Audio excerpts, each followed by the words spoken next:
이사야 39장 말씀, 이 말씀은 드디어 예루살렘이 느부갓네살에 의해서 다시 함락이 되고 그리고 초토화가 되는 이런 내용이 되겠습니다. 자, 이 나라가 위기에 빠졌을 때는 항상 이렇게 목소리를 내는 선지자들이 있었는데 예레미야가 그 중에 한 분이었습니다. 예레미야는 나라가 어렵고 위기에 빠졌을 때에 자기가 감옥에 가는 그러한 그 어려움을 겪으면서도 하나님의 말씀을 전했죠. 그러니까 훌륭한 선지자는 기억에 남는 건 하나님 말씀밖에 없어요. 저도 또한 이 목사로서 여러분들에게 머리에 남는 것은 이은진 목사는 하나님 말씀 해석을 참 잘한다. 하나님 말씀 밖에는 남는 게 없다. 네. 자, 이렇게 여러분들이 기억에 남아야 됩니다. 그러니까 구조적으로 우리의 뇌가 구조적으로 이 편한 걸 좋아해요. 우리 뇌는 편한 걸 좋아합니다. 그래서 하나님 말씀도 이렇게 편하게 쪽으로 가거든요. 근데 편한 쪽 찾다가 보면 사탄마귀 권세에 그 유혹이 당해가지고 철학에 빠지는 거예요. 철학적 논리는 굉장히 쉽습니다. 그리고 인간이 쉽게 받아들여요. 그런데 성경 말씀 있지 않습니까? 하나님의 말씀은 이것은 인간의 생각이 아니라 하나님 말씀이기 때문에 받아들이는 게 이제 쉽지 않죠. 용이하지 않아요.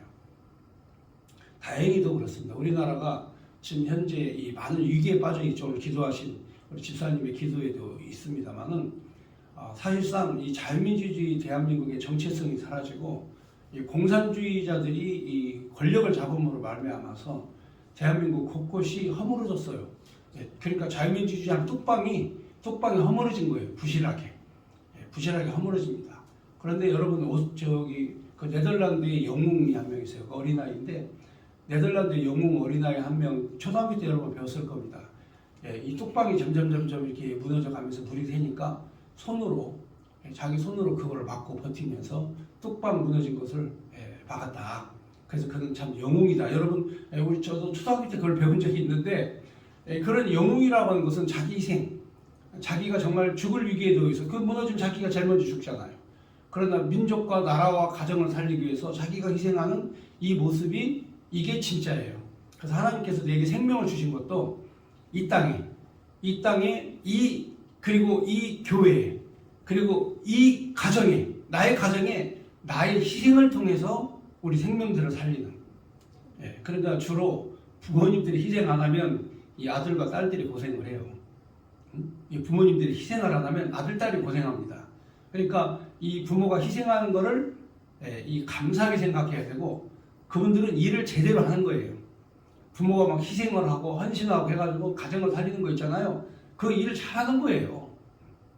어떤 사람은 막 속상해 죽겠어. 우리 새끼들은 왜 이래? 손주들이 왜 이래? 하면서 짜증냈는데 그 사람은 자기 직무를 유기하는 거예요. 힘들고 어려울 때 불평불만하는 것이 아니라 내가 그 자리에서 그들의 짐을 더 감당하고 더 하는 거예요. 그게 제대로 된 부모의 노력이에요. 목사도 마찬가지예요. 목사도 하나의 교회를 이끌어가는 부모로서 교회가 어렵고 나라가 어렵고 성도들이 가정이 어려우면 바로 그들을 향해서 자기를 희생하는 이 모습이 보여져야 되지. 성도들은 막 궁핍하게 살고 힘들게 사는데 목사만 혼자 호의호식하면서 잘 먹고 잘 살면 되겠어요?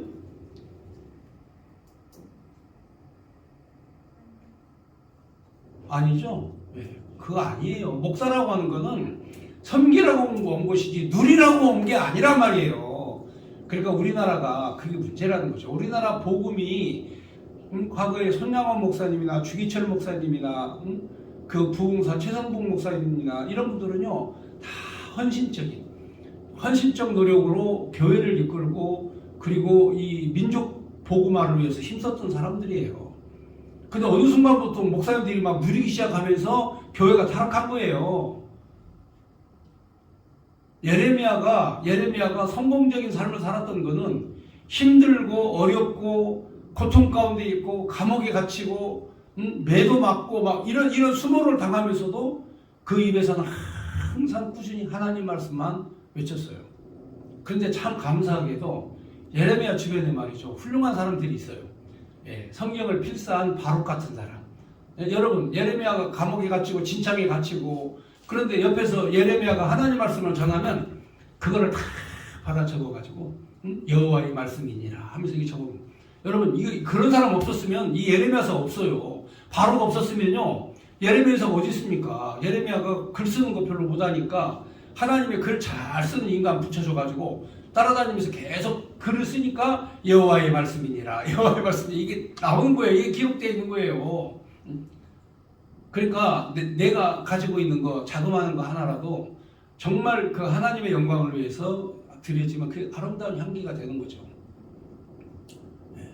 처음에 여기 왔을 때 뭐 이거저거 손볼 곳이 많은데 또 땀 뻘뻘 흘리면서 그때가 6월달 아마 이번 주 됐을 거예요. 한 2년 됐나요? 여기 온 지가.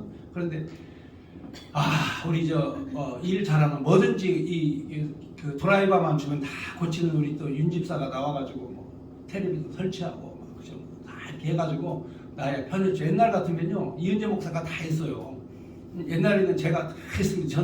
저는 교회당도 막 벽돌 우리 사모하고 막 같이 세멘트 이겨가지고 교회당도 짓고 벽돌도 쌓고 별짓 다 했는데 이제 또 젊은 또 집사님들이 오셔가지고 그 하면 감당해야 되지 않아요? 그게 대를 이어서 가는 거예요. 희생과 헌신, 교회라고 하는 게 세워지는 게 그렇게 세워지는 거죠. 저도 이 교회는요 하나님이 심은 거예요. 개척교회라는 말은 플랜트 처치라고 심겨진 교회라는 뜻이에요. 심겨진 교회. 하나님에 의해서 심겨진 교회. 그러면 이 교회가 딱 심겨지면요 이게 뿌리를 내리고 자리를 잡는 시간이 걸려요. 그런데 이제 자리를 잡고 이제 뿌리를 내리면 그다음부터 이제 성장을 해요. 그리고 열매를 맺는 거죠. 이게 교회예요. 그러니까 막 하루아침에 막 교회가 막 이상하게 막 부흥되고 막 갑자기 하면 이거 뿌리가 약해가지고요. 금방 이거 가요. 태풍 한번 불면 휙 갑니다 그냥.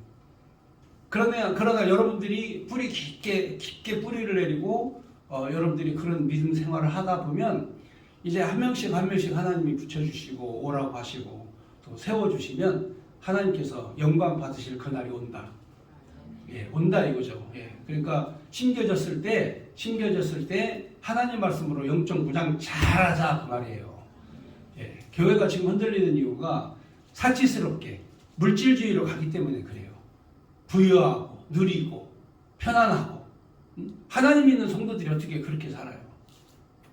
자, 오늘 예레미야에게 하나님께서 주신 이 말씀은 예루살렘이 망한다, 멸망한다 했는데 실제적으로 예루살렘이 멸망하는 내용이 기록이 되어 있어요.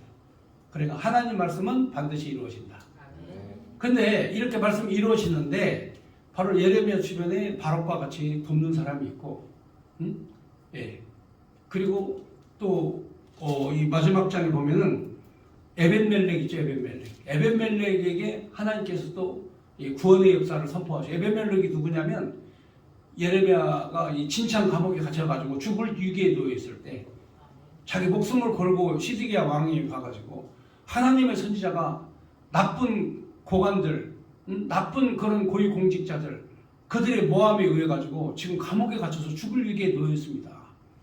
그를 구해 주셔야 됩니다. 하나님의 선지자가 그 진창에서 죽으면 되겠습니까? 여러분, 하나님의 선지자가요 바로 이 고위고관들에게 핍박을 받아요. 이건 비극적인 일인데요. 종교 지도자가 이 핍박을 받는 것은 이거는 나라가 타락했기 때문에 그런 거예요. 나라가 타락했기 때문에. 저도 이 민주주의와 자유, 한국교회를 지키기 위해서 저도 외치다가 지금 제가 징역 6개월 선고받고 집행유예 1년 선고받은 거 여러분 아세요? 집행유예만 아니었으면 저는 감옥에 가 있어야 돼요 지금. 이렇게 포악하고 사악한 정권이 이 핍박하고 박해를 하는 거예요. 문재인 정권 때 기소해가지고 지금까지 재판을 끌고 오다가 그러니까 여러분들이 그걸 아셔야 돼요. 하나님의 종이 핍박을 받고 환난을 받을 때 바로 하나님의 의가 나타나는 거예요. 근데 죄 중에 편한 길만 자꾸 가려고 하는 거 있죠. 이러면 그게 타락이라니까요. 죄종들이 막 너무 편하게만 가려고 하는 거야. 그래서 예레미야는 힘들고 어려운 길을 가도요. 그 에벤멜렉이라는 하나님의 귀한 종을 통해서 이 사람은 아프리카 사람이거든요. 넷이거든요. 시종 드는 사람이에요. 피부 색깔이 검정색. 근데 이분이 이분이 하나님의 종을 알아보고 구매운동을 해요. 그래서 시드기야가 30명의 장정을 보내서 밧줄을 달아가지고 예레미야를 무덤에서 그 죽음의 자리에서 끌어올린 거잖아요. 그때 하나님께서 에벤멜렉에게 이 나라는 다 망해도 사람들이 다 죽어도 너는 하나님께서 반드시 구원하신다. 이게 구원의 소망이에요. 그래서 오늘 예레미야 39장의 이 내용을 읽어보면요, 그야말로 하나님을 무시하고 하나님의 선지자의 말을 무시했던 시드기야의 최후, 그가 어떤 최후를 당하는가에 대해서 자세히 기록하고 있어요. 자, 그러면 하나님의 말씀을 따르는 주의 종과 하나님의 말씀을 거역하는 자들의 그러한 그 결말, 어떤 결말이 오는가를 한번 보겠습니다.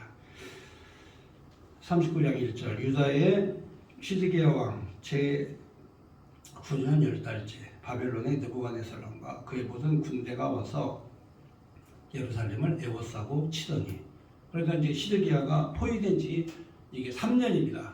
그러니까 예루살렘이 이 바벨론의 모든 군대가 다 몰려왔어요. 수십만의 바벨론 군대들이 예루살렘을 겹겹이 포위를 해버렸어요. 이게 뭐냐면 고사작전이죠. 고사작전. 식량이 떨어지면 항복하고 나온다. 근데 예루살렘 성벽이 말이죠, 지금도 가보면은 깜짝 놀라요. 예루살렘 성벽이 다윗 시대에 세운 성벽인데 이 그 자동차만한 돌멩이 있죠. 이 자동차만한 돌멩이를 겹겹이 쌓아가지고 엄청 높게 쌓아놨어요. 그게 다윗의 성벽인데 지금도 있어요. 여러분들 가끔 사진에 보면은 통곡의 벽이라는 게 나오죠. 예, 앞으로는 이제 우리 전사님이 컴퓨터 연결해가지고 제가 통곡의 벽 하면 탁 해가지고 탁 보여줄 거예요. 앞으로는 그렇게 할 거예요. 지금은 이제 그런 과정을 우리가 겪고 있으니까 앞으로는 좋은 그런 그 영상을 여러분들에게 제공을 할 겁니다. 지금은 제가 말로 설명할게요. 통곡의 벽 알죠? 예, 그 통곡의 벽. 유대인들이 막 깜짝색 옷 입고 모자 쓰고 막 기도하는 데 있지 않습니까? 그게 다윗 시대에 쌓은 성벽이에요. 예. 지금으로부터 3,500년 전. 예. 저도 예루살렘에 가가지고, 저는 이제 예루살렘에 이제 그 배낭여행을 제가 혼자 갔었는데요. 그 배낭여행 갔을 때 제가 잠을 잤던 숙소, 그 숙소가 다윗이 쌓은 성벽, 그 성벽에다가 이렇게 집을 지은 거예요. 그래서 제가 잔 침대가 다윗이 쌓은 성벽에서 제가 그 바로 밑에서 잠을 잤었어요. 근데 이 엄청 견고하고 튼튼해요. 그러니까 이 느부갓네살 군대가 수십만이 와도 예루살렘을 공격해서 함락하는 건 희생이 너무 크니까 성을 둘러싸가지고 이 성 아래에서는 이렇게 막 삼겹살을 막 이렇게 구워 먹고, 고기도 막 구워 먹고, 소 막 그 숯불에 구우면 냄새 많이 나잖아요. 막 고기 구워 먹고 밑에서 그러고 있는데, 성벽 위에 있는 군인들은 식량이 없어가지고 하루에 빵 한 개로 간신히 버티는 이런 상황이 온 거예요. 그런데 이제 이게 1년도 버티고 2년을 버텼는데 3년째는 더 이상 버틸 방법이 없어요. 3년째는 이게 해볼 방법이 없어요. 식량 다 떨어지고 다 죽게 생겼는데. 그렇지 않습니까? 사람이 살려면 먹어야 사는 거 아니겠어요? 근데 먹을 식량이 없으면 죽는 거죠. 그래서 3년째 될 때에 느부갓네살이 예루살렘을 점령을 합니다. 그러면 여러분 3년 동안 얼마나 치를 떨고 얼마나 이를 갈고 얼마나 칼을 갈았겠어요. 3년 동안 버티고 있는 그 유대인들. 저거 무너뜨리기만 하고 점령만 하면 저 성벽을 다 무너뜨리겠다. 이게 아주 그냥 결심을 한 거죠. 그래서 2절에 보면은 3년째 되는 날 시드기야 제11년, 앞에 1절은 시드기야 제9년이라고 써있죠. 예, 그 다음에 여기 제11년째 3년 만에 성이 함락되니라. 예루살렘이 함락되네. 바벨론의 왕의 모든 고관이 나타나 중문에 앉으니 곧 네르갈 사레셀, 삼갈레부, 내시장, 살스김. 네르갈 사레셀은 궁중 장관이며 바벨론 왕의 마지막 고관들도 나머지 고관들도 있더라. 그러니까 이제 이 점령군들이 다 들어가지고 예루살렘 성 안에 다 들어오게 된 거죠. 자, 그동안 3년 동안 견고하게 지켰는데 이 성이 무너지니까 시드기야는 이제 냅다 도망을 가죠. 예, 왜냐면은 이제 성이 무너졌으니까 더 이상 뭐 버틸 방법도 없고, 그래가지고 그 비밀 통로, 예, 비밀 통로를 이렇게 파놔요. 예, 비밀 통로를 파놓는데, 여러분 그 히스기야 시대에 이 전쟁을 대비해서 그 윗셈 다윗의 윗셈에서부터 실로암까지 이 수로를 팝니다. 쉽게 말하면은 지금 말하면은 파이프라인을 까는 거죠. 수도관을 까는 거예요. 근데 딱 사람 한 명이 이렇게 지나갈 수 있는 터널을 파요. 그래서 저쪽 윗셈에서부터 그 다음에 이쪽에 실로암에서부터 둘이 서로 파가요. 서로 팝니다. 근데 여러분 땅굴이거든요. 땅속인데 그 당시에 얼마나 과학적으로 치밀하게 계산을 했는지 양쪽에서 파는데 둘이 가운데서 만나는 거예요. 땅속에서. 한치 오차도 없이. 지금 같으면은 레이저 기술이 있고 이 초음파 기술이 있어가지고 이렇게 위에서도 사진 찍으면은 이게 터널이 어디까지 파졌는가 어디로 가는가 깊이가 얼마큼인가 다 나오잖아. 그죠? 예, 지금은 그 기술이 있는데 그 당시에는 그런 기술도 없어요. 그냥 사람이 이게 판 거야. 해가지고 둘이 터널이 있어요. 그게 비밀 통로예요. 사람들은 모르죠. 지도새도 모르게 파놨으니까. 왜냐면 그거를 남들이 알면은 거기다 독약을 풀고 그러면 다 죽잖아요. 샘물도 먹지 못하고. 그렇지 않습니까? 그러니까 아주 비밀스럽게 파는 터널이 그게 최근에 발견된 거야. 그때 그 당시에 터놨던 그 터널. 예. 예, 비밀을 지켜야 되니까. 백성들도 모르는 거죠. 심지어는 왕도 몰라. 예. 근데 이제 결정적 순간에 비밀 통로를 파놨어요. 이렇게 지역에 파놔가지고 탈출을 합니다. 사전에 보면 유다의 시드기야 왕과 모든 군사가 그를 보고 도망하되 밤에 왕의 동산 길을 따라서 두단 샘문이죠. 샘문 조그마한 샘문을 통해서 성을 벗어나 이 아라바로 갔더니 아라바 사막길로 간 거죠.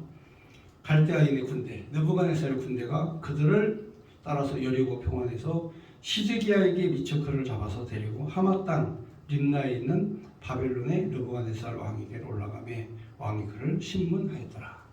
그러니까 이제 시드기야 왕, 유다의 마지막 왕이죠. 유다의 마지막 왕 시드기야가 이제 붙잡혔습니다.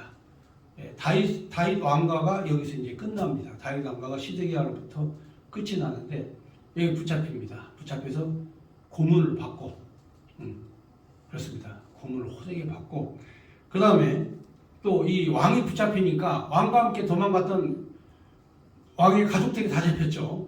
왕의 가족이 다 잡힙니다. 6절.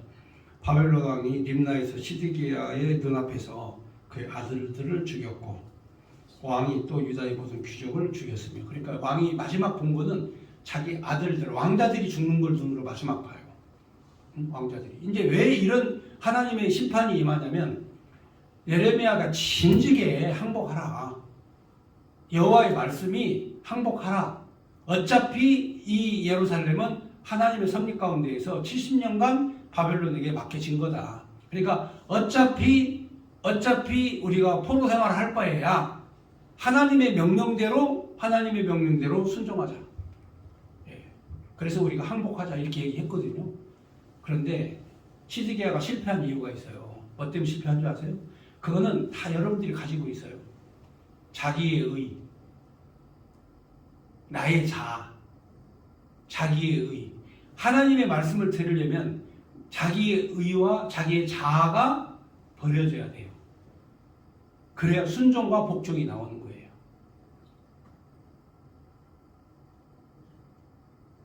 그런데 자기의 의가 강하잖아요.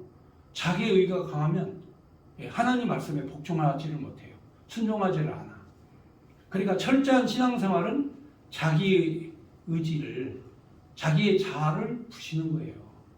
그래서 바울 사도가 성공할 수 있었던 것은 자기의 의와 자기의 자아를 다 부셔버렸잖아요. 예수 그리스도를 만나고 난 다음부터 내가 가진 모든 의, 내 자아는 다 배설물처럼 여긴다. 배설물로 여긴다 이거죠. 응? 그렇잖아요? 이게 자기의 의와 자아를 포기하는 거예요. 그러니까 하나님 말씀을 들어도 시드기야는 예레미야를 불러다가 개인적 설교를 많이 들었어요. 왜냐하면 조금 의심이 나면 이 몰래 예레미야 불러다가 아무도 모르게 예레미야 불러다가 이렇게 얘기도 듣고 했단 말이죠. 그런데 이 왕이 끝까지 자기 의의를 버리지 않는 거야. 이거는 진노의 자식이야. 자기의 의, 자기 성질을 못 버리면 진노의 자식이 되는 거라니까요. 혹이라도 가끔 가서라도 가끔이라도 내 의가 불끈 나와가지고 막 화를 낸다든가 막 거부를 한다든가 이거는 있을 수가 없는 거야. 하나님의 종은요 순전한 어린 양과 같아가지고 순전한 어린 양처럼 끌려가야 돼. 그럼 하나님이 하셔. 하나님이 하셔요. 감옥으로 끌고 가면 감옥으로 순전히 끌려가는 거야. 하나님이 하신다니까요. 제가 광화문 운동할 때 이 구속영장이 청구돼가지고 그 종로경찰서에 갇혔어요. 근데 이제 정광훈 목사하고 나하고 둘이 거기 갇혔거든요. 종로경찰서에. 밖에서는 막 성도들이 막 부르짖고 기도하고 막 목사님 막 꺼내달라고 기도하고 막 이제 우리가 그 구속 영장 심사를 받고 이제 경찰서 유치장에서 이제 기다리고 있는 상황인데 막 와서 부르짖고 기도하고 그러는데 막 기도 소리가 들려. 안에서는 밖에서 쫙쫙하고 일부러 들으라고 막 하는 거야. 다 들려요. 안에서는 다 들립니다. 쫙쫙하고 막 정광 목사님은 막 면회가 와 면회를 와 면회 가지고 막 나가서 면회도 하고 막 그러고 있는데 나 혼자만 거기 유치장에 앉아가지고 나는 면허는 사람도 한 명도 없어. 설마 이제 집사람이라서 면회 올 줄 알고 이제 기다리고 있는데 안 와. 근데 이제 기도를 했대요. 차라리 정광 목사님을 풀어주고 나를 하나님이 그 감옥으로 보내게 해달라고 기도를 했대. 그래서 내가 잘했다고 그랬죠. 왜? 모든 거는 아버지의 뜻대로 되잖아. 그렇지 않습니까? 아버지가 결정한 대로 되잖아요. 근데 그 판사가 구속할 이유가 없다 해가지고 다 풀어준 상태에서 재판을 받았어요. 그 재판이 이번에 제가 징역 6개월, 정광훈 목사님이 징역 8개월, 집행유예 2년, 전 집행유예 1년 6개월 이렇게 받은 거예요. 지금 재판 중이에요. 2심 재판. 그러니까 그냥 하나님이 하시면요 받아들여. 하나님이 그냥 망하게 하시면 그냥 받아들여. 아시겠어요? 발부둥 치지 마. 하나님이 쫄딱 망하게 하면 받아들이라니까. 근데 그걸 못 받아들이면 괴로운 거야. 아시겠습니까? 실패해 본 적이 있죠? 예? 막 1억 천금, 막 돈을 벌 것이라는 꿈에 막 젖어본 적이 있죠? 근데 안 되죠? 당하기만 하죠? 그것도요, 기쁘고 즐거운 마음으로 받아들여. 밑바닥까지도 가봐. 요셉이 그랬지 않습니까? 아버지의 사랑을 받고, 색동옷을 입고, 하나님의 계시를 받고, 그리고 살았던 요셉이 어디까지 갑니까? 형들에게 배신을 당하고, 형들에게 매도 맞고, 그리고 빨가벗겨지고, 그리고 그 구렁텅이에도 들어가고, 그리고 노예로 팔리고. 여러분 노예로 팔린데 형들한테 팔리면 그게 그 기분이 어떻겠어요? 여러분 생각해 보세요.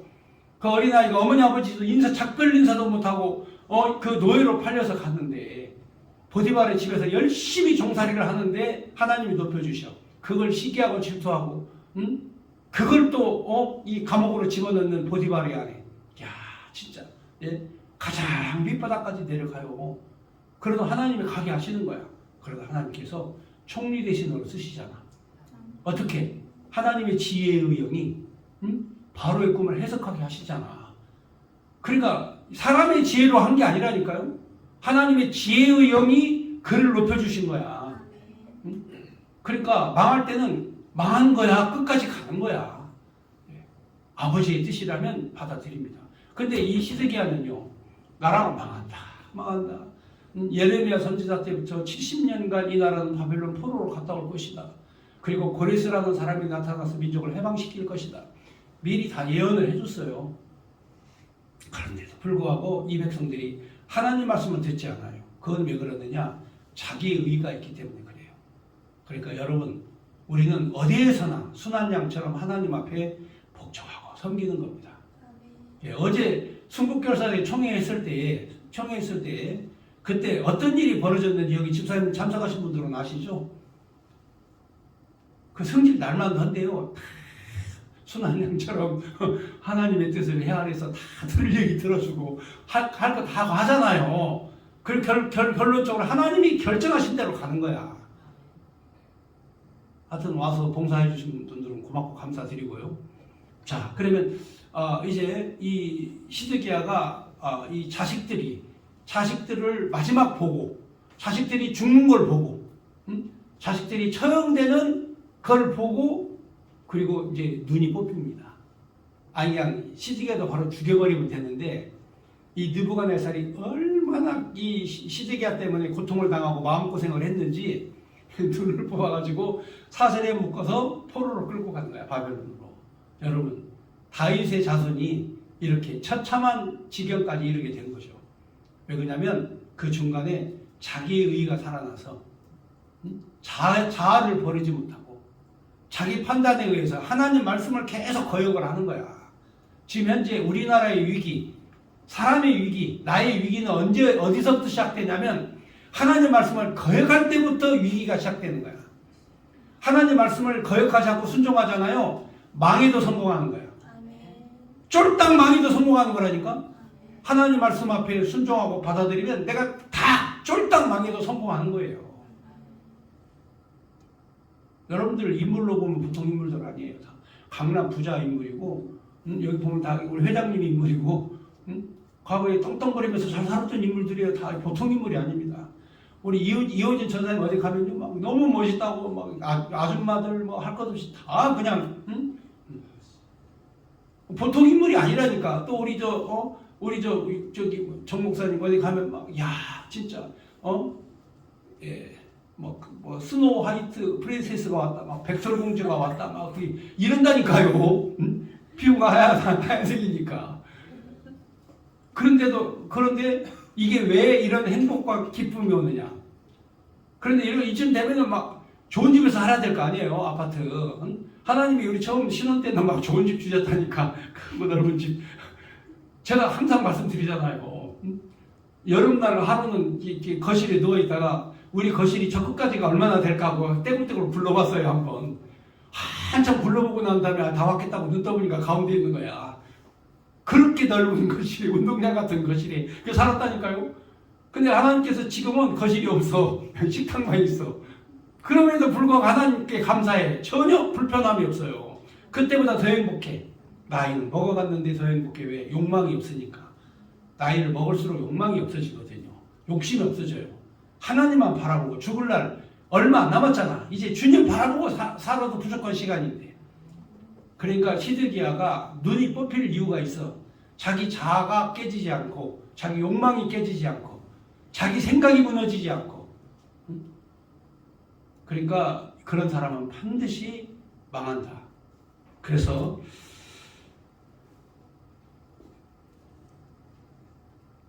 (7절에) 보면 왕이 또 시드기야의 눈을 빼게 하고 바벨론으로 옮기려고 사슬로 결박하였더라.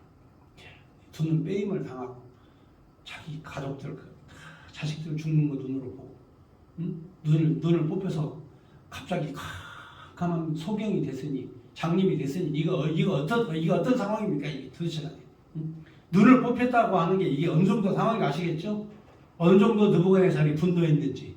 자식들은 다 죽여버리고. 자, 이렇게 해서 8절에 갈대아인들이 왕궁과 백성의 집을 불사르며 예루살렘 성벽을 헐었고. 그러니까 예레미야가 항복하면, 하나님의 말씀에 항복하면 편안히 살겠다. 우리가 포로로 끌려간다 할지라도 산다. 죽임을 당치 않을 것이다. 그렇게 얘기를 했는데도 불구하고 듣지 않아. 하나님 말씀을 경청치 아니하여서 당하는 환난입니다. 그러니까 우리도 앞으로 살아갈 때 내가 환난과 핍박을 받으면 내가 이거는 하나님 말씀을 경청치 아니해서 당하는 것이다 하고 그때 회개하면 돼요. 하나님이 기회를 주셔. 그러니까 지금이 회개할 단계야. 혹시라도 마음이 아픈 사람이 있고 막 괴롭고 힘든 사람이 있으면 지금이 다 회개할 시간이다. 그래서 이때 예루살렘 성벽이 헐어집니다. 9절 사령관 느부사라단이 성중에 남아있는 백성과 자기에게 항복한 자와 그에 남은 백성을 사로잡아 바벨론으로 옮겼으며 사령관 느부사라단이 아무 소유가 없는 빈민을 유다 땅에 남겨두고 그날의 포도원과 밭을 그들에게 주었다. 그러니까 이 주인들이 있죠. 고관 대작들, 배운 사람, 지식인들 다 잡아다가 포로로 노예로 끌고 가고 대신에 거기서 노예로 살았던 가난하게 살았던 빈민으로 살았던 그 사람들에게 그 포도원과 그 아름다운 밭을 다 줘요. 다 주면서 너희들이 여기서 농사를 짓고 먹고 살아라. 대신에 세금을 내라. 해가지고 그다리아를 대신 분봉왕으로 세웁니다. 즉 가난한 빈민들이 농사를 지어서 농사를 세금을 내면 그 조공을 바벨론으로 바쳐라. 자, 이게 점령지에서 점령지를 완성한. 그러니까 항복하고 그 섬기고 복종하고 한 사람들은 다 살아요. 여기에서 하나님 말씀에 복종하고 섬기면 산다니까요. 자, 그 다음 절 보겠습니다. 11절에 바벨론의 느부갓네살 왕이 예레미야에 대하여 사람과 느부사라다는게 명령하여 이르되 그를 데려다가 선대하고 해하지 말며 그가 내게 말하는 대로 행하라. 여러분 예레미야가 느부사라단 그 점령지 사령관 느부사라단에게 이 느부갓네살이 명령을 내려요. 너는 예레미야가 명령한 대로 따라라. 아시겠죠? 너는 예레미야가 너에게 한 말대로 너는 따라라 이거예요. 그러니 예레미야를 하나님께서 얼마나 높여주십니까? 참 하나님께서 그렇게 힘들고 이렇게 살다 하나님 높여주셔요. 그래서 점령지 느부사라단에게 그가 내게 말하는 대로 너는 어떻게 해라? 행해라. 이렇게 가르쳐줍니다. 네. 그동안에 매일 매받고 징창에 갇히고 핍박받고 그러다가 이제 하나님의 말씀 앞에서 이 형통한 길이 오는 거죠. 13절 이에 사령관 느부사라단과 내시장 느부사스반과 군중장관 네르갈 사레셀과 바벨론 왕의 모든 장관이 사람을 보내어 예레미야를 감옥들에서 데리고 사방의 손자 아이강의 아들 그다리아에게 넘겨서 그를 집으로 데려가게 하며 그가 백성 가운데 사니라. 그다리아이죠, 그다리아. 응? 그다리아 나중에 이제 분봉 왕으로 삼는데 그 집으로 일단 데려갑니다. 자, 그다음 여호와께서 이제 이 힘들고 어렵고 고통당하고 괴로워하고 그리고 죽을 위기에 놓여 있던 예레미야를 탄원하고 신원에서 살려준 에벤멜렉. 이 에벤멜렉이 하나님 주신 복에 대해서 설명을 합니다. 자, 그러니까 힘들고 어려운 종을 하나님의 종을 잘 보살피고 감옥에 있을 때 옥발하지 잘하고 죽을 위기에 있을 때 건져주고 이렇게 신실하고 착한 마음이죠. 그렇잖아요. 신실하고 착한 마음. 예, 그렇습니다. 감옥에 있을 때는요 희망이 없어요. 하루 종일 내무진방에서 살고 하루 모든 세월을 다 높은 담벼락이 있는 감옥 안에서 거기서 지내고 여러분 얼마나 힘듭니까? 정신적으로 가서 위로해주고 축복 기도해주고 이게 아무나 하는 일 아닙니다. 자, 이거 보겠습니다. 예레미야가 감옥들에 갇혀 있을 때 여호와의 말씀이 그에게 임하니라 이르시되 너는 가서 구스인 에벤멜렉에게 말하기를 구스 사람은 아프리카 사람이라는 뜻입니다. 아프리카. 에벤멜렉에게 말하기를 만군의 여호와 이스라엘의 하나님의 말씀에 내가 이 성에 재난을 내리고 복을 내리지 아니하리라 한 나의 말이 그날에 내 눈앞에 이르리라. 여호와의 말씀이니라. 내가 그날에 너를 구원하리니 내가 그 두려워하는 사람의 손에 넘겨지지 아니하리라.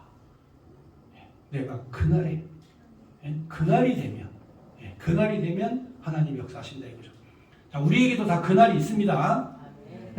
여러분도 다 그날이 있어요. 하나님 형통케 하신 날이 있어. 그날 잊어버리면 안 돼. 저도 안 잊어버릴 테니까 여러분들도 성공하는 그날 잊어버리면 안 됩니다. 하나님께서 세우시는 그날이 와요. 그러니까 이 에벤멜렉이 하나님 앞에 세워지는 그날 바로 그날이 온다. 그래서 17절에 여호와의 말씀이니라 내가 그날에 너를 구원하리니 내가 그 두려워하는 사람 손에서 넘어지지 아니하리라. 내가 반드시 너를 구원할 것인즉 내가 칼에 죽지 아니하고 내가 노랑물같이 내 목숨을 얻을 것이니 이는 내가 나를 믿었음이라. 여호와의 말씀이니라 하시니라. 아멘. 아멘.